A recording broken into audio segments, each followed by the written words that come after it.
اچھا اس میں ایک انٹرسٹنگ چیز آپ کو بتاؤں. پہلے میں یہ آڈینس کو کلیئرفائی کر دوں کہ وہ یہ نہ سمجھے کہ ہم ٹوٹلی ڈینائی کر رہے ہیں. ہم نے بڑا کلیئر شروع میں دیکھیں ڈیفائن کیا کہ ٹراما if it means کہ an intense feeling of fear, stress and some distressing event اس کا ایک ٹراما کہ جو جس سے آپ کوپ اپ نہیں کر پا رہے یا it is out of your control, وہ تو ہم اس کو مان بھی رہے ہیں, ایگزسٹ بھی کرتا ہے. جیسے ایون ہم جائیں when we go back into صحابہز لائف, تو مجھے ایک واقعہ یاد آتا ہے کہ ام سلمہ رضی اللہ تعالیٰ عنہا, ان کا جو ایک بہت انٹینس ایک ایسا ایونٹ تھا کہ ان کا بچہ ان سے لے لیا گیا. آپ کو وہ سارا واقعہ پتہ ہوگا.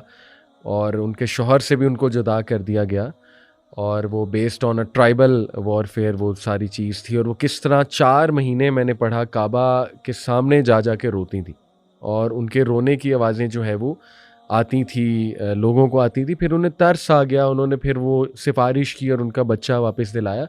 تو ان کے ایسے واقعے میں تو ہم کہہ سکتے ہیں کہ she went through an incredible period of pain. اور اسی طرح شیب ابی طالب, وہاں پہ آپ دیکھیں اٹ واز ناٹ ایزی اپنے بچے کو روتے دیکھنا, جو مائیں اس ٹائم روتے دیکھتی ہوں گی. تو ان کے بارے میں تو ہم کہہ سکتے ہیں کہ یس وہ they went through incredible difficult time. Even though trauma تب ایگزسٹ کوئی ورڈ ایز اے ورڈ تو نہیں کرتا تھا, لیکن that feeling could be called کہ yes it was a traumatic experience. But aunty دیکھیں they came out of that, یہ بڑی قابل غور بات ہے. دے اسپینٹ لائف, اور انہوں نے زندگی گزار کے دکھائی ٹو دا فلسٹ. جی جی, وہ بھی صحابیہ کی زندگی, بلکہ they might have learnt very costly lessons out of that. اچھا, قرآن مجید نے ایک ٹراما کا ذکر کیا ہے جب سورۃ الاحزاب کا ذکر کیا نا, بلغت القلوب الحناجر. جی, ان کے جو ہے نا اتنا حالات پریشان ہو گئے کہ ان کے جو دل اچھل کر حلقوں تک آ گئے. ٹھیک ہے, یہ جنگ احزاب میں جب بے چینی حد سے زیادہ بڑھ گئی تھی. اچھا, ایک چیز اور ہے جس کو کہ ہم نارمل لائف میں بہت ایکسپیرینس کرتے ہیں, اور کبھی کبھار وہ انٹینس ہوتی ہے, کبھی کبھار ذرا سلائٹ ہوتی ہے. وہ ہوتا ہے پرفارمنس پریشر. عموماً کیا ہوتا ہے کہ ہم نے ایگزام کی تیاری کی ہے, ٹھیک ہے, بہت دنوں سے تیاری چل رہی ہے, لیکن جیسے ایگزام دینے کا وقت آیا تو بہت سارے اسٹوڈنٹس کہتے ہیں کہ وہ تو میں نے جو یاد کیا ہوتا مجھے تو سب بھول گیا. ٹھیک ہے نا, پرفارمنس پریشر. اسی طرح کر کے کوئی پریزنٹیشن دینی ہے تو جتنی مرضی تیاری ہے تو I wasn't able to do as I planned. ٹھیک ہے, ایک پرفارمنس پریشر جو ہے دل کی دھڑکن بھی بڑھاتا ہے. اور یہ کہ پھر بعد میں جب ہم گھر جاتے ہیں تو ہمیں بہت احساس ہوتا ہے کہ وہ تو فیلئر ہو گیا نا, اور بار بار فلیش بیک بھی آتے ہیں, کاش میں ایسا نہ کرتی, ایسا کر لیتی, وغیرہ وغیرہ. تو اتنی ڈھیر ساری چیزوں کو جو ہے نا ہمیں اٹھا کے ایک ٹرم کے نیچے نہیں لانا چاہیے. قرآن ایک بڑی زبردست دعا ہے, اللہم استر عوراتی وآمن روعاتی. اللہ جو میری انکمپٹنسیز ہیں نا, جو میری شارٹ کمنگز ہیں, ان کو لوگوں سے چھپا دے. وآمن روعاتی, اور جو میرے فیئرز ہیں نا ان سے مجھے امن دے. اور میں نے سنا آنٹی یہ دعا صحابہ کو غزوہ احزاب میں بھی سکھائی گئی, مطلب میں نے یہ سنا ہوا ہے کسی عالم سے. تو یہ بڑی انٹرسٹنگ بات ہے کیونکہ آپ نے غزوہ احد مینشن بھی کی کہ فیئر حاوی ہو رہا تھا ان پہ. تو ایک اور واقعہ مجھے یاد ہے, سبحان اللہ, حضرت زینب رضی اللہ عنہا. یہ واقعات میں اس لیے آپ سامنے کوٹ کر رہا ہوں آڈینس کو تھوڑا سا ایک اور پرسپیکٹیو دینے کے لیے. ٹراما کا ڈینائل نہیں ہے, یہ میں کلیریفائی دوبارہ سے کر دوں. اور people have gone through incredible difficult times, I acknowledge, اللہ تعالیٰ آسانی پیدا کرے ان کے لیے. لیکن یہ تھوڑا سا ایک اور پرسپیکٹیو. حضرت زینب صلی اللہ عنہ نبی وسلم کی جو بیٹی تھیں, پیاری بیٹی, تو وہ جب ہجرت کرنا چاہ رہی تھی مکہ سے مدینہ, تو ایک مشرک تھا, اس نے باقاعدہ انہیں نیزہ دکھایا جب وہ کیمل پہ سوار تھیں, اور ڈرایا کہ تم ذرا جا کر تو یہاں سے دکھاؤ. تو روایات میں آتا ہے نا کہ ایکچولی وہ گر گئیں, انہیں انجری ہو گئی, and she was pregnant at that time, اور وہ بڑی سویئر قسم کی انہیں انجری ہوئی. تو دیکھیں ہمارے نبی کے دل پر کیا بیتی ہوگی, اور وہ ان پر اس وقت کیا بیتی ہوگی کہ اس حالت میں ان کو ڈرایا گیا. لیکن آپ دیکھیں کہ at the end of the day ہمارے نبی نے کس طرح سے ان کو ظاہر کاؤنسل بھی کیا ہوگا, سمجھایا بھی ہوگا.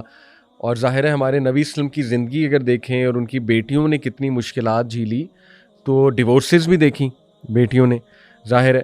اسی طرح میں چاہوں گا آنٹی کہ آپ اف یو کین انشاءاللہ make us go through these two characters. حضرت مریم علیہ السلام, the kind of difficult time she went through, وہ قرآن میں تو یہاں تک جو ان کی تھی کہ وہ کہنے لگی کہ میں مر کیوں نہیں گئی اس سے پہلے, یا لیتنی مت قبل ھذا وکنت نسیا منسیا. تو ایک تو یہ، اور دوسرا حضرت عائشہ صدیقہ پہ جو ٹائم آیا وہ واقعہ عفق والا، تو اس میں سے جو لیسنز ہیں اینڈ ہاؤ ڈڈ شی کوپ، یعنی ایک ٹائم آیا کہ ایون جو خامد ہیں نبی صلی اللہ علیہ وسلم وہ بھی خاموش ہیں، والد بھی خاموش ہیں، تو انکریڈیبل اماؤنٹ آف پین، میں تو مطلب اندازہ بھی نہیں ہم لگا سکتے مطلب what our mother went through.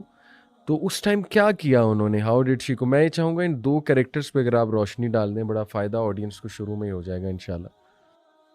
سیدہ مریم کی اگر ہم نے ٹراما کی بات کرنی ہے، شوق کی بات کرنی ہے نا، تو وہ تو ہمیں سمجھ آتی ہے کہ ایک بالکل ہی نوخیز سی لڑکی ہے اور جس کا پورا سرمایہ ہی اس کی پریسٹیج ہے. ٹھیک ہے، اور وہ جو ہے ایک شرقی مکان جو ہے وہاں پہ وہ چلی گئی اور وہاں پہ اللہ کی عبادت کرنے لگی، اور اچانک جو ہے نا فرشتہ ایک آدمی کی شکل میں آتا ہے اور آ کے کہتا ہے کہ میں تو آپ کو خوشخبری دینے آیا ہوں. تو سیدہ مریم جو ہے بے انتہا خوف زدہ ہو جاتی ہیں اور وہ کہتی ہیں کہ یہ کیسے ہو سکتا ہے. صحیح جی، یہ کیسے. اور بعد میں ہوا بھی وہی جس کا وہ فیئر کر رہی تھی کہ جب وہ لے کے آئیں تو انہوں نے کہا کہ یا اخت ہارون ما کان ابوک امرأ سوء وما کانت امک بغیہ، کہ یہ تو کیا لے کے آ گئی ہے، تیرا تو باپ بھی بہت باعزت آدمی تھا اور تیری والدہ بھی بہت اچھی تھی، تو تو نے یہ کیا کر ڈالا. اچھا، اب یہ ہے کہ اس وقت سیدہ مریم اس ساری ایپیسوڈ میں شوق اپارٹ، ٹھیک ہے، شوق بہت زیادہ دیر کا نہیں ہو سکتا جی، شوق اپارٹ. اور ابھی ہم اس کی شوق کی ڈیوریشن پہ بھی بات کریں گے، جس کو کہ ہم نے اپنے لیے ایک بہت بڑی شیلڈ بنایا ہے، کیونکہ ہماری سائنس کے مطابق انسان کے جتنے بھی ریئیکشنز ہوتے ہیں ان کی ایک لمٹ ہوتی ہے جو کہ منٹ سے اوپر نہیں ہوتی ہے. تو that helps us to get out of there. صحیح جی، ٹھیک ہے. تو ایک تو یہ بات ہے، لیکن بعد میں بہرحال سیدہ مریم اس مشکل ٹائم سے گزر رہی ہیں جس میں سارا وہ ہارمونل پریشر اپنی جگہ پہ ہے، سوسائٹل پریشر اپنی جگہ پر ہے، بینگ الون اپنی جگہ پر ہے، اور پھر اتنی بڑی ذمہ داری کا احساس اپنی جگہ پر ہے. کوئی فیملی نہیں ہے یہاں پہ ان کو سپورٹ کر رہی ہے، جیسے نارمل خواتین کو اس عرصے کے اندر سپورٹ کرتی ہے، ہسبینڈ ہے، گھر کے ارد گرد کے لوگ ہیں وغیرہ وغیرہ. تو ایک اکیلی لڑکی جو ہے وہ اس سارے سے گزر رہی ہے، اور اس کے ساتھ کیا ہے کہ اللہ تعالیٰ اس کو جو ہے نا صرف ایک ہی سول اس کا تسلی ہے، جو اس کو کہتے ہیں کہ فکولی وشربی وقرری عینا، کہ بس کھاؤ پیو اور آنکھیں ٹھنڈی رکھو، اطمینان رکھو. وقرری عینا، اطمینان رکھو، کام ڈاؤن، کام ڈاؤن.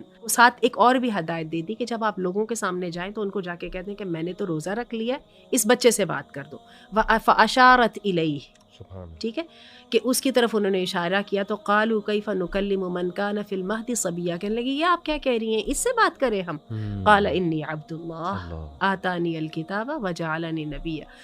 تو بات یہ ہے کہ کہنے کا مطلب یہ ہے کہ یہ کوئی ایسی چیز نہیں ہے، جو اللہ کے بندے ہیں وہ ان مشکلات کا شکار ہوتے ہیں، اور زندگی میں بڑے بڑے واقعات ہمیں در حقیقت پش فارورڈ کرنے کے لیے آتے ہیں.